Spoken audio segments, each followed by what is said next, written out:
사랑하는 성도 여러분 반갑습니다. 부활주의를 보내고 수요 저녁 예배로 함께 이렇게 또 영상을 통해서 뵙게 돼서 너무나 반갑고 또 감사합니다. 오늘 예배를 통해서 말씀을 통해서 하나님께서 주시는 귀한 은혜를 경험하는 복된 시간 모두 되기를 주님의 이름으로 소원합니다. 먼저 우리 찬양하겠습니다. 찬송가 361장, 찬송가 361장, 기도하는 이 시간 함께 찬양하겠습니다.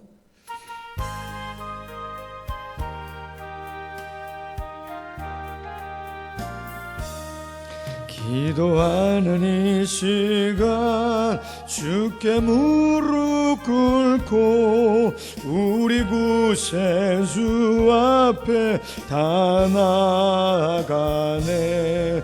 믿음으로 나가며 주가 보살피사 크신 은혜를 주네. 거기 기쁨 있네. 기도 시간에 복을 주시네. 고난 내 마음속에 기쁨 충만하네. 기도하는 이 시간 주가 곁에 오사 인자하신 얼굴로 귀 기울이네. 우리 마음 비우고 주를 의지하면 크신 은혜를 주네. 거기 기쁨 있네. 기도 시간에 복을 주시네. 고난 내 마음속에 기쁨 충만하네. 기도하는 이 시간 주께 엎드려서 은밀하게 구할 때 곧 응답받네. 잘못된 것 아뢰며 즐거이 여기사 크신 은혜를 주네. 거기 기쁨 있네. 기도 시간에 복을 주시네. 고난 내 마음속에 기쁨 충만하네. 기도하는 이 시간 주를 의지하고 크신 은혜 구하며 꼭 받으리라. 의지하는 마음에 근심 사라지고 크신 은혜를 주네. 거기 기쁨 있네. 기도 시간에 복을 주시네. 고난 내 마음속에 기쁨 충만하네. 아멘. 찬송가 368장, 찬송가 368장 주의 수요 은혜를 한 곡 더 찬양하고 예배 시작하겠습니다.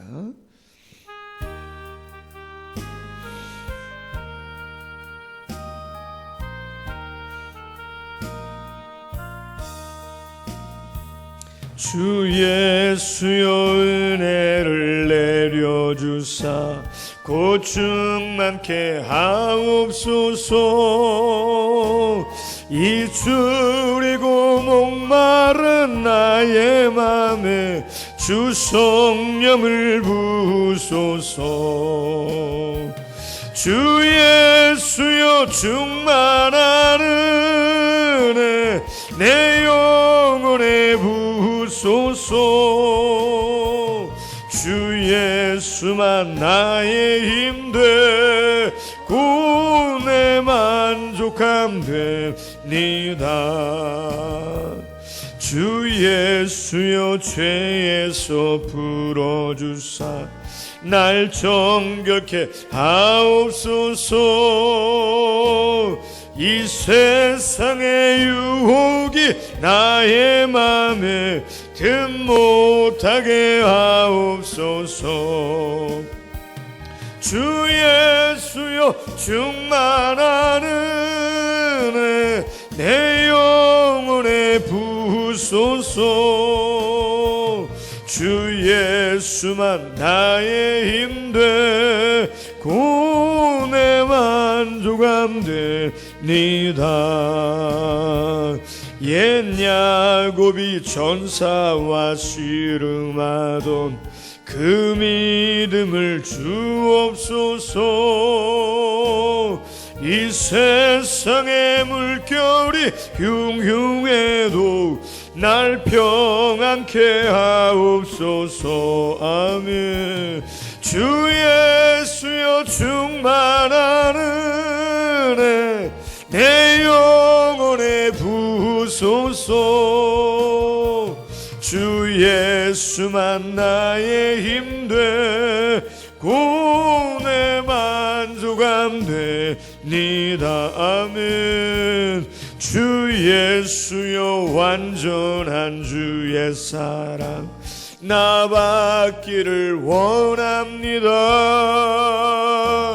그 은왕이 내 맘에 충만하여 날 기쁘게 하옵소서.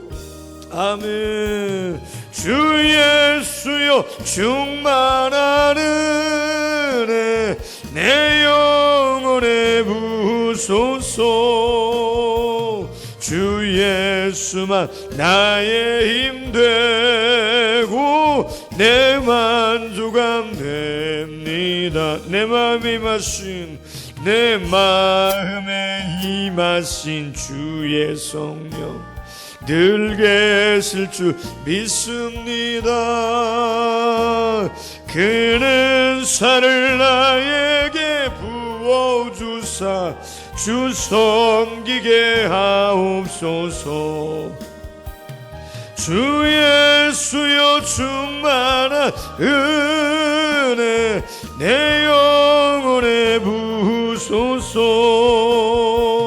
주 예수만 나의 힘되고 내 만족함 됩니다. 아멘. 시간이 되었습니다. 우리 고준석 강도사님 나오셔서 기도해 주심으로 하나님께 예배드리겠습니다. 기도하시겠습니다. 사랑과 공의로 세상을 다스리시는 하나님 아버지, 이 귀한 3일 저녁 시간에 또한 은혜의 보좌 앞으로 나아오도록 우리를 불러주시니 감사를 드립니다. 사람들은 순종하기를 거부하고 범죄하였으나 우리를 불쌍히 여기시는 그 큰 사랑으로 구원하시기 위하여 독생자를 보내어 고난받게 하시고 또한 부활의 큰 역사를 이루어 주심을 감사드립니다. 우리가 그 은혜로 이 한 주간도 우리의 삶을 살아가고 있음을 고백합니다. 이 큰 은혜의 소식을 천하 만민이 듣고 구원을 받기를 소망합니다. 또한 바라기는 나와 내 가족, 가까운 친지들에게도 이 소식을 전하여 그들 또한 구원의 큰 기쁨을 함께 누리기를 원합니다. 너와 내 집이 구원을 얻으리라 하셨사오니 믿는 자들의 가정마다 주님의 은혜가 충만함을 누리게 하여 주시옵소서. 우리에게 생명의 길을 몸소 보여주신 예수 그리스도께서 제자들에게도 자기의 십자가를 지고 나를 따르라 말씀하셨습니다.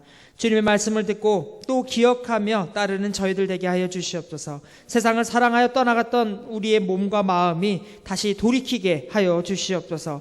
비록 능력이 적고 연약한 자일지라도 말씀 따라 순종하며 하루를 살아가는 충성된 제자 되게 하여 주시옵소서. 질병으로 인한 어려움이 더욱 많은 이들의 생활을 어렵게 하고 있습니다. 이 어려움 지혜롭게 예견할 수 있도록 붙잡아 주시옵소서. 오늘 이 나라의 지도자를 뽑는 선거일입니다. 지혜롭고 주님의 뜻에 합한 자들이 지도자로 세워지게 하여 주시옵소서. 이리저리 나누인 마음과 뜻이 하나 되어 온전히 세워지는 나라요, 어려운 가운데서 많은 이들을 돕는 하나님의 성실한 일꾼 같은 나라 되게 하여 주시옵소서. 교회를 대표하여 기도하며 주님 뜻 구하기를 힘쓰는 목사님에게 성령의 충만한 은혜로 덧입혀 주시옵소서. 또한 그 입을 여시어 생명과 능력이 되는 당신의 말씀을 허락하여 주시옵소서. 말씀을 듣고 남은 한 주도 맡겨진 사명 감당하는 주의 몸된 교회 성도들 다 되게 하여 주시옵소서. 예수 그리스도의 이름으로 감사드리며 기도드렸습니다. 예, 하나님의 말씀 신약성경 데살로니가전서 5장 16절부터 22절에 있는 말씀까지 제가 봉독하겠습니다. 신약성경 333면 정도 데살로니가전서 5장 16절부터 22절 말씀까지 제가 봉독하겠습니다. 항상 기뻐하라, 쉬지 말고 기도하라, 범사에 감사하라. 이것이 그리스도 예수 안에서 너희를 향하신 하나님의 뜻이니라. 성령을 소멸하지 말며 예언을 멸시하지 말고 범사에 헤아려 좋은 것을 취하고 악은 어떤 모양이라도 버리라. 아멘. 교회 소식 먼저 몇 가지 좀 나누겠습니다.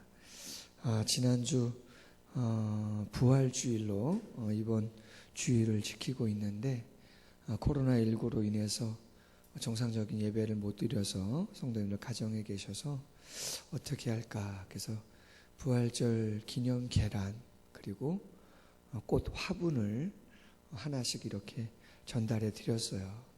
근데 방문해서 강도사님하고 이렇게 다니면서 드렸는데 전화 연락이 안 되거나 또 지방에 출타하신 분들도 계셨고 좀 여의치 않아서 못 드린 분들이 한 10가정은 조금 안 되는 것 같고 한 6, 7가정 정도 되는 것 같은데 못 전달했어요. 돌아오는 주일부터 금요일날 운영위원회를 통해서 공식적으로 토요일날 오전에 공지를 하겠지만 집단 감염이라든가 코로나19가 더 악화되거나 그렇지 않으면 정부에서 권고하는 7가지 방역수칙을 잘 철저하게 준비하고 지키면 예배를 좀 제한적이고 그리고 또 순차적으로는 시작할 수 있지 않겠나, 주일부터 그렇게 생각합니다. 그래서 선물 못 받으신 분들은 주일날 교회 오시면 한번 드리도록 그렇게 하겠습니다. 부활주일 한 주간 지키면서 또 집집마다 나눠드린 전달해드린 꽃을 보면서 영원한 소망, 영원한 사랑 되시는 예수 그리스도 더 묵상하는 한 주간 되기를 원합니다. 담임 목사는 이번 주 토요일까지 모든 공예배 시간 나와서 기도하고 강단 철야기도 이어가고요. 정교인 성도님들은 다니엘 기도 하루에 3번씩 아침, 점심, 저녁 10분 이상씩 10대 기도 제목 가지고 기도해 주시는 거 감당해 주시면 감사하겠습니다. 운영위원 되시는 분들은 이번 주 금요일날 17일날 저녁 8시 반에 본당에서입니다. 본당에서 모여서 운영위원회 통해서 앞으로 예배생활, 모임과 활동을 어떻게 할 것인가 한번 의견 나눕니다. 꼭들 참석해 주시면 감사하겠습니다. 그래서 결정하는 대로 하겠지만 지금 생각으로는 아까 말씀드린 것처럼 순차적으로 조금 제한적으로 예배를 시작하면 되지 않겠나 하는 생각을 지금 갖고 있어요. 사회적 거리두기도 이제 거의 끝나가는 그러한 시점이고 교회는 주일부터가 한 주간의 시작이잖아요.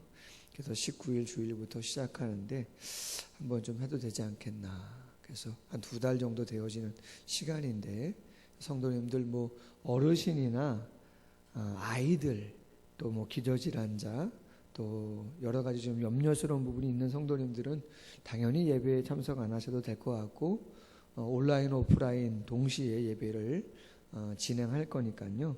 들을 수 있도록 그렇게 준비를 할 거니까 성도님도 그렇게 생각하시고 점심 식사는 좀 생략하는 것으로 하고 주일학교 예배도 따로는 없습니다.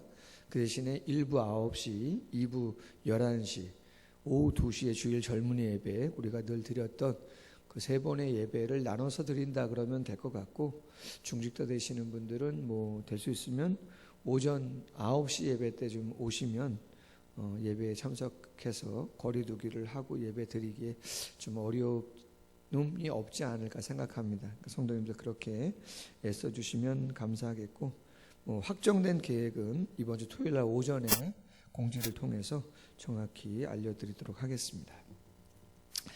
자, 오늘 본문에 있는 말씀을 가지고 데살로니가전서 8번째 시간입니다. 일상의 영성이라는 제목으로 하나님의 말씀을 나누겠습니다. 재림을 기다리는 데살로니가 교회 성도들, 그들을 위해서 일상의 삶을 어떻게 감당해야 되는가라고 하는 것을 크게 두 가지 주제로 오늘 본문에서 이야기를 하고 있습니다. 첫 번째, 일상에서의 삶의 모습이라고 하는 제목입니다. 일상에서의 삶의 모습을 어떻게 해야 되는가? 세 가지인데, 작은 첫 번째, 항상 기뻐하라 라고 하는 제목입니다. 우리가 너무나 잘 아는 말씀 아닙니까? 항상 기뻐하라. 여러분, 기쁨이라고 하는 것은 성령의 9가지 열매죠. 강사님 뒤에 온도를 25도로 세팅해 주세요. 본당이 좀 추운 것 같은데, 기쁨은 성령의 9가지 열매 중에 하나죠. 사랑과 희락과 화평과 오래 참음, 이러한 것들로 성령의 9가지 열매, 그 중에 희락, 기쁨이 있습니다. 그렇다면 이 기쁨이라는 것은 어떠한 기쁨인가? 일상의 그냥 즐거움과 재미를 말하나 그런 것이 아니죠. 영적인 기쁨이죠. 환경에 지배되지 않는 절대적이고 초월적인 기쁨, 하나님과의 관계 속에서만 얻을 수 있는 그러한 기쁨을 이야기하는 것이죠. 그게 뭐겠어요? 그렇죠. 구원의 기쁨, 죄사함에 대한 기쁨, 영원한 하나님 나라를 소망하는 기쁨, 하나님 사랑에 대한 기쁨, 또 영적인 열매들이 삶 속에서 맺어가는 기쁨, 그러한 기쁨들인 것이죠. 그 기쁨을 항상 유지하라, 그것을 경험해라, 그걸 사모해라, 그러한 이야기를 하고 있는 것이죠. 예수님께서 요한복음 7장 37절 이하에서 말씀했어요. 누구든지 목마르거든 내게로 와서 마셔라. 나를 믿는 자는 성경의 이름과 같이 그 배에서 생수의 강이 흘러나오리라. 수가성 여인과 우물가에서도 말씀을 나눴어요. 요한복음 4장 13절 이하, 이 물을 마시는 자는 다시 목마르려니와. 이 물을 마시는 자, 그 물은 뭐예요? 우리가 일상에서 경험할 수 있는 일반적인 재미나 즐거움들, 그 어떤 소유나 누림을 통한 물질적인 것들에 대한 기쁨, 그것은 한정적이죠. 제한적이에요. 일시적이에요. 아파서 평수를 늘려가도 그렇고 새 옷을 입어도 그렇고 그때뿐이죠. 잠깐. 그러나 영적인 기쁨, 초월적인 하나님과의 영적인 관계 속에서 얻을 수 있는 기쁨은 끊임없이 솟아날 수 있는 것이다. 내가 주는 물을 마시는 자는 영원히 목마르지 아니하리니 내가 주는 물은 그 속에서 영생하도록 솟아나는 샘물이 되리라. 그래서 항상 기뻐하라는 말은 이 기쁨, 영적인 기쁨을 놓치지 말고 늘 유지하고 누려라, 이러한 이야기죠. 자, 그러나 한 가지 놓지 않아야 되는 게 있어요. 성경은 영적인 기쁨을 강조하지만 우리의 영혼에 있는 어떤 깊은 고뇌나 슬픔, 이러한 감정을 정죄하지는 않습니다. 여러분, 무슨 이야기입니까? 저도 그렇고 여러분들도 그렇고 삶의 일상에서 어려운 일들을 경험할 때가 있어요. 건강이 악화되거나 사업이 어렵거나 자녀가 문제가 있거나 좋아하는 사람이나 어떤 관계들이 끊어지거나 우리의 감정이나 마음이 쉽지 않을 때가 있다는 것이죠. 자, 그러면 그 모든 것을 성경은 기뻐하라고 했는데, 항상 기뻐하라고 했는데 그런 것들을 정죄하는 것인가, 믿음이 없다고 이야기하는 것인가? 그렇지 않다, 그런 이야기입니다. 아픔과 슬픔, 고뇌를 표현하는 것, 믿음이 없어서인가? 아니죠. 여러분, 시편이 150편으로 구성되어져 있습니다. 그럼 시편 가운데 가장 많은 주제를 갖고 있는 주제는 뭘까요? 감사 예배시 29편, 찬양시 21편, 지혜시 20편, 엄청 많죠. 그러나 가장 많은 주제를 담고 있는 시편의 주제는 비탄시예요. 탄식시다 이 말이죠. 이런 내용이에요. 시편 88편 14절, 여호와여 어찌하여 나의 영혼을 버리시며 어찌하여 주의 얼굴을 내게서 숨기시나이까. 내가 어릴 적부터 고난을 당하여 죽게 되었사오니 주께서 두렵게 하실 때에 당황하였나이다. 주의 진노가 내게 넘치고 주의 두려움이 나를 끊었나이다. 지금 고라 자손이 하나님께 탄식하고 비탄의 고백을 하고 있어요. 왜 저의 영혼을 버립니까? 언제까지입니까? 얼굴을 숨기시렵니까? 고난으로 죽게 되어 있습니다. 죽겠습니다. 더 이상은 못 견디겠습니다.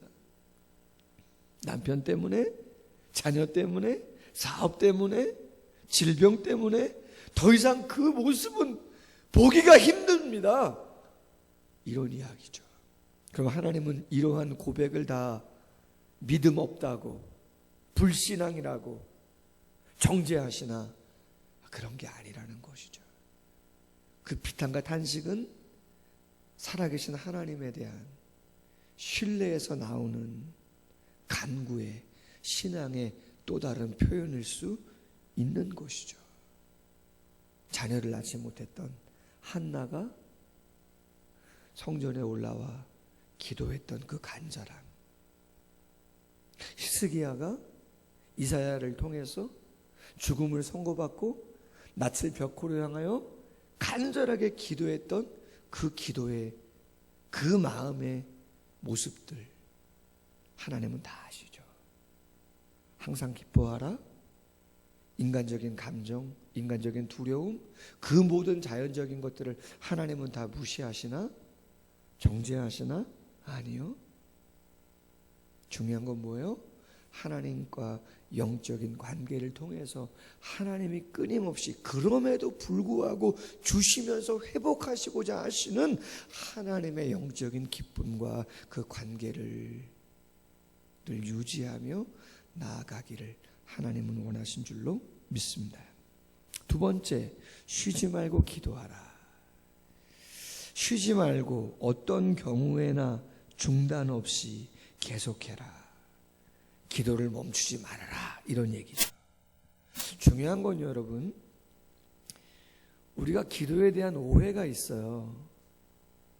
가장 단순한 기도를 어떻게 생각하시냐면, 기도를 나에게 필요한 어떠한 것을 채우기 위한 도구나 수단으로, 보물 상자를 여는 것으로, 어떤 비상사태를 대비하여 남겨둔 무기나 식량 같은 것들을 공급받는 그러한 수단으로 기도를 생각하는 경우가 많이 있어요. 그러나 오늘 본문에 사용된 기도라고 하는 단어는 그런 의미가 아니에요. 프로슈케스테라고 하는 헬란 말인데, 이 말의 본래적인 의미는 예배하는 마음으로 하나님의 뜻에 초점을 맞추고 하는 기도를 의미한다는 거예요. 내게 필요한 어떠한 물질적인 것들을 채우기 위해서 보물상자를 여는 도구로서의 기도가 아니고, 예배자로서 하나님의 뜻에 초점을 맞추어 하나님, 이 상황 속에서 하나님 나를 드리기를 원하는데 하나님 나를 어떠한 모습으로 어떻게 사용하시기를 원하십니까? 라고 하는 자세로 하나님께 기도하는 것을 이야기한다라고 하는 거예요.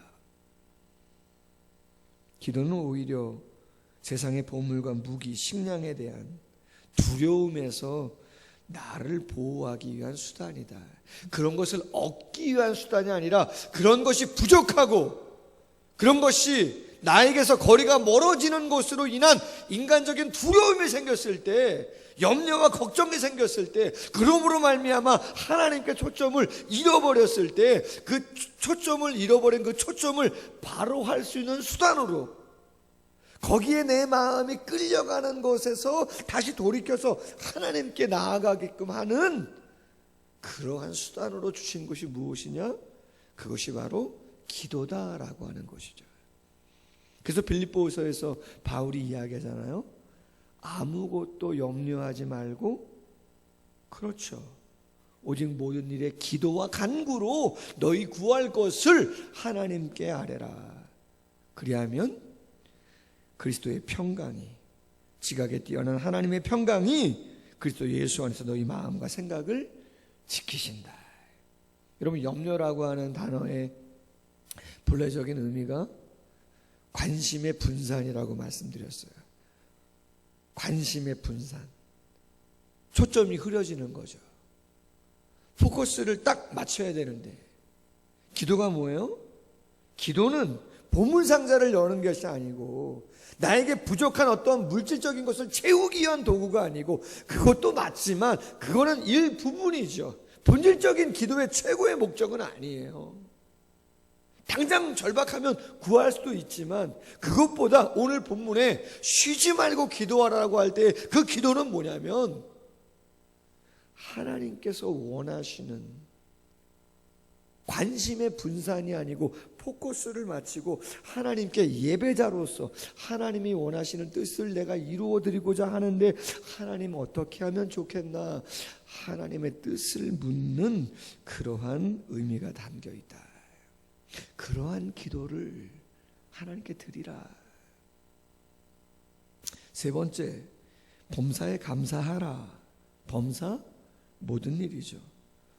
어떤 환경에서도. 우리가 잘 아는 이스라엘 백성들은 40년 광야 생활했습니다. 어떻게 광야 생활했습니까? 원망과 불평과 하나님을 시험하는 불신앙의 모습들이었습니다. 물이 없고 먹을 것이 없고 대적들이 많이 출몰하고. 그러나 여러분, 그들이 굶주렸나요? 헐벗었나요? 패배했나요? 아니에요. 모든 전쟁에서 이겼어요. 광야 40년 모든 전쟁을 이겨요. 물을 공급받고 먹을 것도 공급받아요. 그럼에도 불구하고 그들은 늘 언제요? 원망과 불평과 하나님에 대한 불신이죠. 왜요?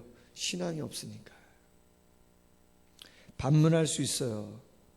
그럼 목사님, 지금 당장 물이 없고 길이 험하고 대적들이 쳐들어오는데 어떻게 감사할 수 있습니까?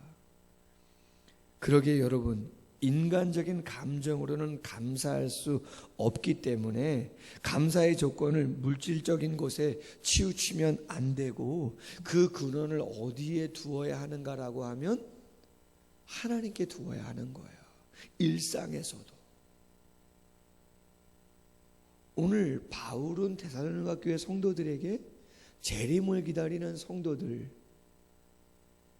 하나님 나라에 대한 소망을 가지고 지금 당장 재림할 것 같은 그러한 격양된 분위기 속에 있는 데살로니가 교회 성도들이지만, 지금의 상황이 어떠한지 누구보다 잘 알고 있고, 예수님을 그리스도로 고백한다 그러면, 퀴리오스 주님으로 고백한다 그러면 어떠한 핍박을 받을지 너무나 잘 알고 있기 때문에 바울은 이야기하는 거예요. 우리의 감사의 조건이 이 땅의 물질이면 안 된다는 것이죠. 감사의 조건은 하나님의 선하심과 그분의 사랑, 그리고 그분이 좋은 것, 최고로 좋은 것, 그리고 보장된 승리로 함께 하실 것에 대한 확신, 그것을 잃어버리지 말아라. 물이 없다고 원망과 불평으로 시작하지 말아라. 물이 없고 먹을 것이 없고 시험거리가 온다 할지라도 하나님이 선하신 뜻이 있고 계획이 있어. 궁극적으로는 승리를 위해서 최고의 좋은 것을 주신다고 하나님 안에서 그 사랑으로 인해서, 신실하심을 인해서 확신하고 감사해라. 그게 범사의 감사예요. 여러분 봅시다. 요셉이 성경에 등장하는데, 요셉이 직접적으로 대놓고 웃었다, 기뻐했다, 감사했다, 그러한 성경 구절이 나옵니까? 여러분 그런 거 나와요? 대놓고 웃었다. 감사를 표현했다. 그 고난의 시간에 말이에요. 나오지 않아요.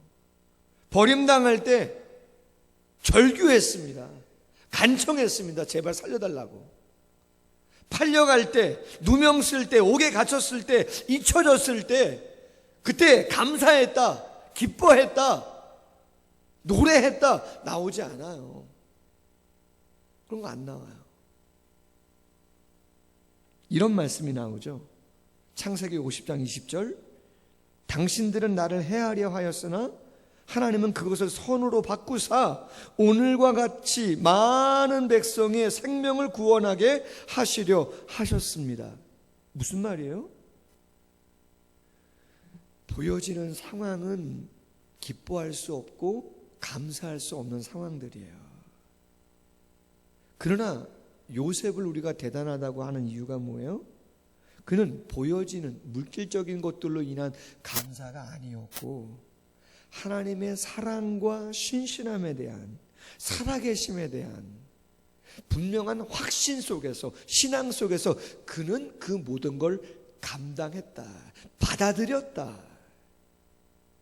그 악도 하나님이 뭐로 바꾸신다고요? 선으로 바꾸실 것을. 하나님은 나에게 좋은 거 주신다, 최고로 좋은 거 주신다, 승리는 보장됐다 라고 하는 하나님에 대한 확신 속에서 그 모든 것을 감사로 감당했다는 것이죠. 인간적인 감정이 드러나는 표현들은 성경에 나오지 않아요. 그러나 힘들고 어렵지만 그는 하나님으로 인한 감사, 그것을 붙잡은 사람이라고 하는 것이죠. 그래서 골로새서 2장 7절 바울은 말합니다. 그 안에 뿌리를 박으며 세움을 입어 교훈을 받은 대로 믿음에 굳게 서서 감사함을 넘치게 하라. 여러분, 감사는 어디서 나와요? 믿음에 굳게 서 있을 때 나오는 거예요. 아멘. 여러분, 감사는 믿음에 굳게 쓸 때 나오는 거예요. 기대감이 어디서 나오는가? 그건 믿음이 있을 때 기대감이 생기는 거예요. 할렐루야. 코로나19가 있어요. 성도님들이 모여서 그 무엇인가 예배도 못하고 모임도 못하고 활동도 못하고 경제생활도 어렵고 한국교회가 어렵고 모든 것들이 부정적이라고 이야기해요. 그러나 범사에 감사하라. 어떻게 인간적으로 감사할 수 있고 어떻게 웃을 수가 있어요? 그러나 범사에 감사할 수 있는 건 지금의 상황이 아니에요. 내가 만질 수 있는 게 아니에요. 오직 하나님에 대한 믿음에 굳게 서서 범사에 감사함을 넘치게 할 수 있다고 이야기하고 있는 줄로 믿습니다. 믿음이에요. 믿음이 있어야 감사할 수 있는 것이죠. 바울은 그것을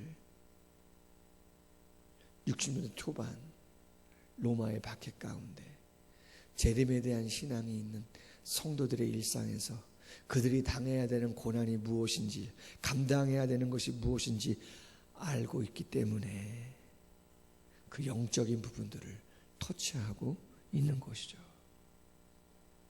두 번째 큰 제목입니다. 영적 생활의 약화를 주의하라. 작은 첫 번째, 성령을 소멸치 말아라. 19절, 성령을 소멸치 말라. 소멸, 불을 끄다. 성령의 활동을 강하게 억눌러 억제한다, 이런 뜻이에요. 에베소서 4장 30절에도 하나님의 성령을 근심하게 하지 말아라. 성령을 소멸하지 말아라. 근심하게 하지 말아라. 억제하여 누르지 말아라. 그렇다면 여러분, 성령을 소멸하는 거 언제 성령을 소멸하게 됩니까? 그렇죠. 우리 안에 성령과 죄성이 공존하죠. 그럴 때 우리가 죄의 속성, 육체의 소욕을 따르면 성령의 소욕을 따를 수가 없게 되어지는 것이죠. 로마서 8장 5절 이하, 육신을 따르는 자는 육신의 일을, 영을 따르는 자는 영의 일을 생각하나니 육신의 생각은 사망이요 영의 생각은 생명과 평안이다. 육신의 생각은 하나님과 원수가 되나니 이는 하나님의 법에 굴복하지 아니할 뿐만 아니라 할 수도 없습니다. 육신에 있는 자들은 하나님을 기쁘시게 할 수 없다. 베드로가 말합니다. 베드로전서 2장 11절, 사랑하는 자들아 나그네와 행인 같은 너희를 권하노니 영혼을 거스려 싸우는 육체의 정욕을 제어하라. 우리가 누르고 제어해야 할 것은 뭐냐? 그것은 성령의 소욕이 아니고 육체의 소욕이다. 갈라디아서 5장 19절 이하, 육체의 일은 분명하니 곧 음행과 더러운 것과 호색과 우상숭배와 주술, 원수 맺는 것, 분쟁, 시기, 분냄, 당짓는 것, 분열함과 이단과 투기와 술취함, 방탕과 또한 그와 같은 것들이라. 경계하고 경계한다. 이런 일을 행하는 자 하나님 나라를 유업으로 받을 수 없다 이야기하죠.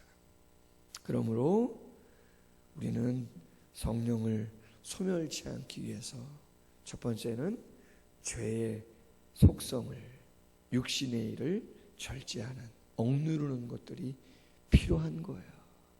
끊을 거 끊어야죠. 할렐루야. 보지 않을 거 안 봐야 되는 거예요.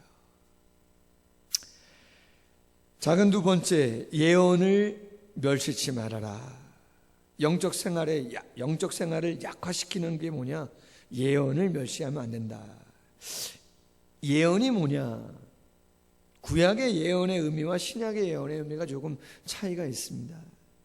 구약의 예언은 미래에 되어질 일을 하나님께서 말씀하시는 부분들의 의미가 강하게 있어요. 그러나 신약 시대의 예언은 뭐냐? 사도 시대의 예언은 뭐냐? 교훈이에요. 하나님의 말씀을 이해하고 깨닫고 하나님의 말씀을 선포하고 가르치는 사역을 이야기하는 것입니다. 그래서 고린도전서 14장 4절에 보면 방언을 말하는 자는 자기의 덕을 세우고 예언하는 자는 교회의 덕을 세운다. 방언은 내 개인에게 유익이 있죠. 그러나 예언이라고 하는 거, 설교, 강론, 가르치는 거는 교회의 덕을 세운다. 왜?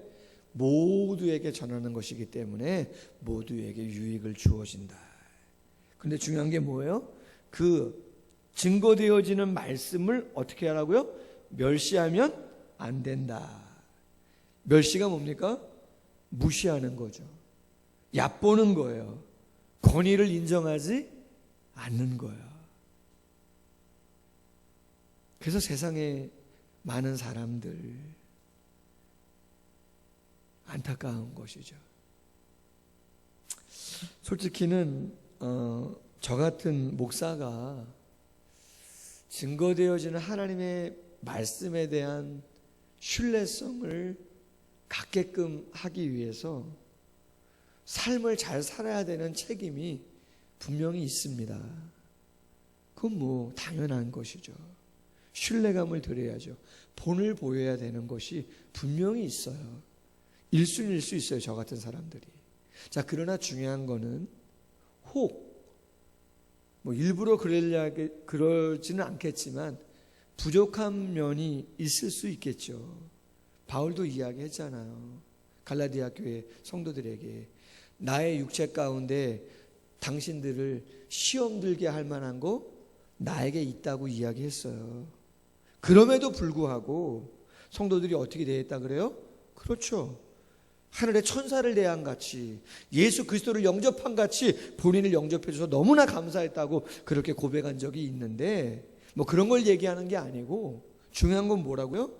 말씀을 선포하는 그 메시지를 신뢰하고 귀하게 여겨야 되는데 혹 앞에 있는 자가 부족하다 할지라도 오늘 성경이 이야기하는 건 뭐냐면 그 말씀의 권위, 말씀의 완전성, 그 말씀 안에 담겨져 있는 영육의 놀라운 축복은 인정하고 귀하게 여겨라. 그것이 복된 삶이라는 것이에요. 그렇게 하지 않으면 선포되는 말씀을 무시하고 가볍게 여기고 권위를 인정하지 않으면 누구에게 유익이 없는 거예요? 그렇죠. 그건 성도님들에게. 제 자신 또한 묵상할 때 증거되어지는 성령의 메시지가 나에게 있음에도 불구하고 그것을 일부러 무시하고 가볍게 여기고 한다면 제가 그 축복을 차버리는 것이죠. 잃어버리고 마는 것이에요. 작은 세 번째, 일상의 영성을 약화시키는 게 뭐냐? 범사에 헤아려 좋은 것을 취하고 악은 모양이라도 버려야 한다라고 하는 거예요. 여러분, 헤아려 좋은 것을 취한다. 직역하면 시험하여 입증한다. 헤아려 분별력을 강조하는 거예요. 영적인 분별력을 강조하는 거예요. 핸드릭슨이라고 하는 주석가는 이렇게 말했어요. 하나님께서 미라를 뿌리시는 곳에는 어디든지 사단이 독초를 뿌린다. 미라를 뿌리는 곳에, 하나님이 미라를 뿌려서 많은 열매를 맺게 하시는 곳에 뭐 또 뿌린다고요? 사탄이요? 독초, 나쁜 것들도 뿌린다는 거예요. 그래서 어떻게 해요? 그렇죠. 헤아려 영적인 분별력을 가지고 들어야 될 말씀, 해야 할 일들을 잘 균형 감각을 가지고 해야 된다. 요한일서 4장 1절에 보니까 사랑하는 자들아 영을 다 믿지 말아라. 영을 다 믿지 말라는 거예요. 오직 영들이 하나님께 속하였나 시험하라. 많은 거짓 선지자가 세상에 나왔음이라. 이단과 사이비가 얼마나 많아요, 여러분. 세상 사람들 요새 신천지가 교회랑 똑같은 거라고 생각하고 교회 그러니까 타이틀만 교회고 타이틀만 장로교회지. 그렇지 않은 이단이 제일 많아요. 장로교가 이단이 제일 많아요. 왜? 가장 크고 교단의 교세가 세니까 그냥 다 붙이는 거잖아요. 이단들이 말이죠. 22절 일상생활을 약화시키는 게 뭐라고요? 악이에요. 그래서 어떤 모양이라도 버리라는 거죠. 파괴적이고 사악성을 띠는 그 악. 그럼 여러분, 오늘 말씀의 맥락 속에서 가장 사악한 형태의 악이 뭘 것 같아요, 여러분? 오늘 선거날이잖아요. 저희는 새벽 예배 마치고 저하고 사모가 새벽에 예배당 나와서 큐티하고 기도하고 초등학교, 삼가초등학교 가서 투표했는데 점심 식사 하는데 저희 둘째 아들이 그래요. 국회의원 선거 후보자 가운데 양력을 어떻게 본인이 알게 됐는지, 용인은 아니고 저 지방 어딘데 부산인가 어디라는가, 거기 경력에 살인죄가 있더라는 거예요. 살인죄가. 국회의원 후보자가 살인죄가 있더라는 거예요. 근데 어떻게 나왔나 깜짝 놀랐어요. 뭐 시간이 없어서 찾아보진 못했는데. 그럼 이 세상에서 가장 사악한, 사탄이 심는 독초, 가장 악한 그 악은 무엇인가? 오늘 본문의 맥락 속에서 살펴보면 그것은 하나님의 말씀, 진리를 왜곡시키는 것이에요. 증거되는 말씀을 무시하고 가볍게 여기고 권위를 인정하지 않게 만드는 그 죄가 아주 큰 죄 중에 하나일 수 있어요. 그럼 어떻게 아느냐? 에덴 동산을 생각해 보세요. 사탄이 아담과 하와의 마음에 독초를 심잖아요. 그 독초가 뭐예요? 그렇죠. 동산에 있는 모든 나무의 실과는 먹되 선악을 알게 하는 나무의 실과만은 먹지 말아라요. 동산 모든 나무는 먹어라요. 근데 사탄이 뭐라고 얘기해요? 뱀이요? 야, 전자 하나님이 동산에 있는 모든 나무의 실과를 먹지 말라 하시더냐, 이렇게 증거하잖아요. 하나님은 다 먹어도 된다고 이야기하고 딱 하나 안 된다 그랬는데, 뱀은 하나님에 대해서 아담과 하와가 어떤 시각을 갖게 한다고요? 부정적이고 제한하고 통제하고 이런 하나님의 이미지를 그들의 이미지에 심어주는 거예요. 그러면서 뭐라 그래요? 이 선악을 알게 하는 나무의 실과를 먹으면 정령 죽으리라 그렇게 이야기했는데 사탄은 뭐라 그래요? 너희가 먹으면 눈이 밝아서 누구처럼? 하나님처럼 되는 거야. 더 좋아지는 거야. 그렇게 이야기를 하죠. 악중의 악이 뭐예요? 말씀을 곡해하는 거야. 자의적으로 해석해버리는 거. 합리화하는 거. 그것이 못된 악일 수가 있는 것이죠. 세 번째 제목. 하나님의 뜻은 선명하다라고 하는 제목입니다. 여러분, 보통 우리가 하나님의 뜻을 알고자 하는 그러한 순간들 많이 있어요. 선택하거나 결단을 내릴 때 어떤 것을 정말 취해야 할지 모를 때 고민이 많죠. 그래서 하나님의 뜻을 구하고 막 그래요. 그래서 세상 사람들은 점쟁이도 찾아가고 무당 통해서 굿도 하고 여러 가지 잡다한 걸 많이 해요. 그런데 문제는 뭐냐? 일반적인 교회에 다니는 건강한 성도님들도 어떠한 어려움이나 힘든 상황이 있으면 하나님의 뜻을 찾고자 뭔가 특별한, 기이한, 특이한 그 어떠한 행위나 행동을 해야만 알 수 있는 것처럼 생각하는 경우가 상당히 많이 있다는 거예요. 진짜 그런가? 그럴 수도 있지만 오늘 본문은 그렇지 않다라고 이야기해요. 여러분, 오늘 본문 말씀이 뭐예요? 항상 기뻐하라. 쉬지 말고 기도해라. 범사에 감사하라. 이는 그리스도 예수 안에서 너희를 향하신 하나님의 뭐라고요?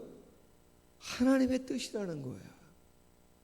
하나님의 뜻이 결단코 기이하거나 특이한 것이 아니고 지극히 일상적이고 평범한 행위들, 그러한 것들이라는 것이죠. 영적인 기쁨을 마음속에서 유지하고 하나님과의 영적인 관계를 포커스를 맞추려고 기도하고 하나님의 신실하심과 사랑과 능력, 보장된 승리, 그런 것들에 대한 믿음을 가지고 하나님께 감사한다면 그 이상 다른 거 없다. 하나님이 그렇게 이야기하는 것이죠.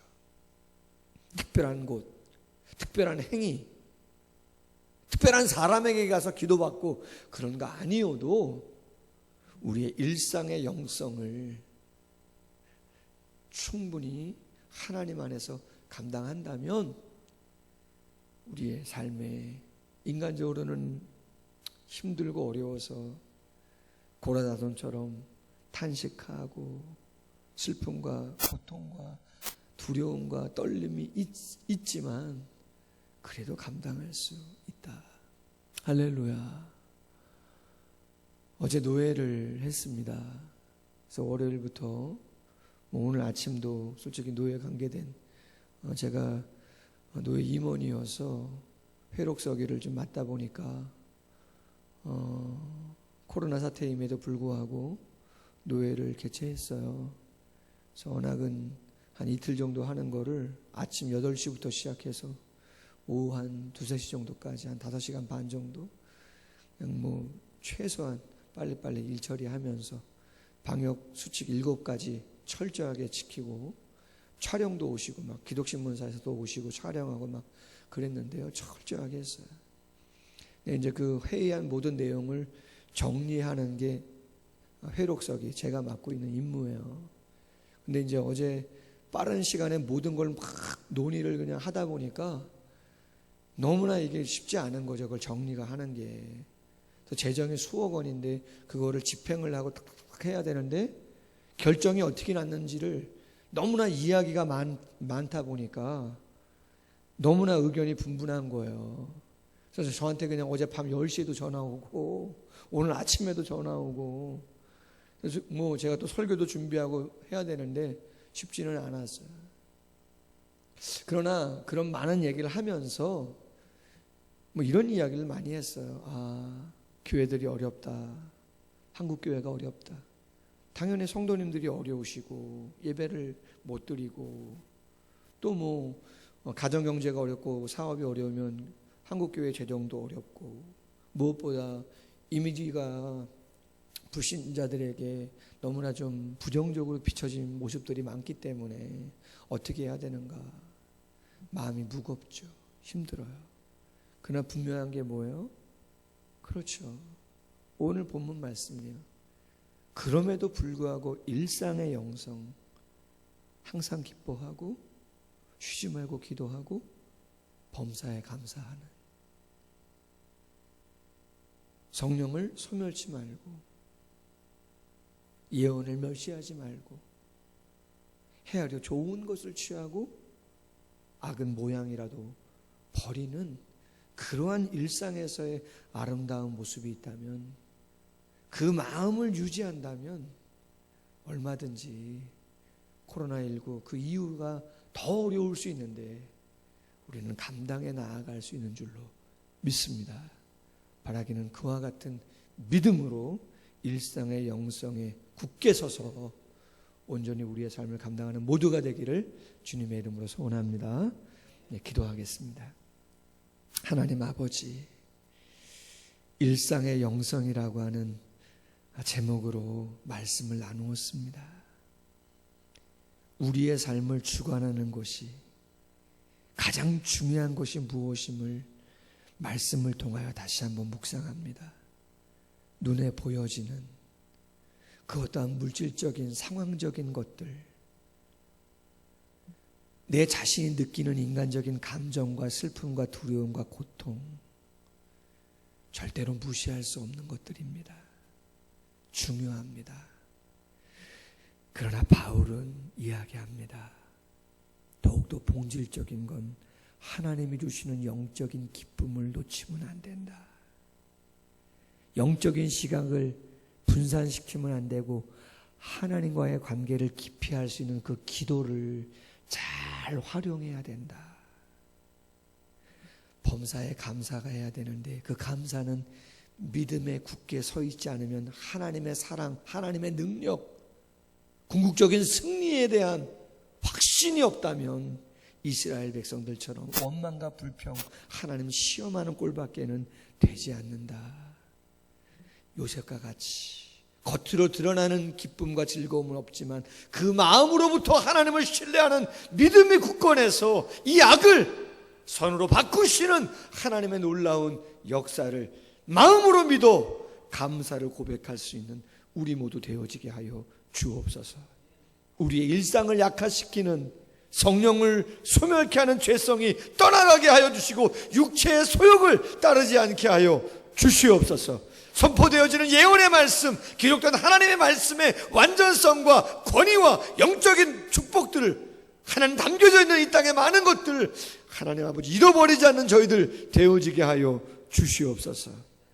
많은 것들을 잘 영적인 분별력을 가지고 헤아리게 하시고 악은 모양이라도 버리며 진실로 깨어있어 일상의 영성을 통해서 우리의 삶을 넉넉하게 감당하는 모두가 될 수만 있도록 하나님의 성령께서 함께하여 주시옵소서.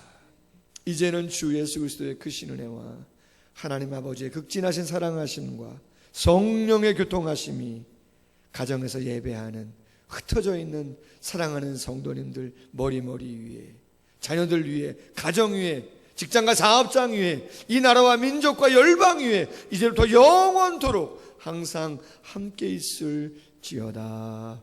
아멘. 감사합니다. 예배 마칩니다.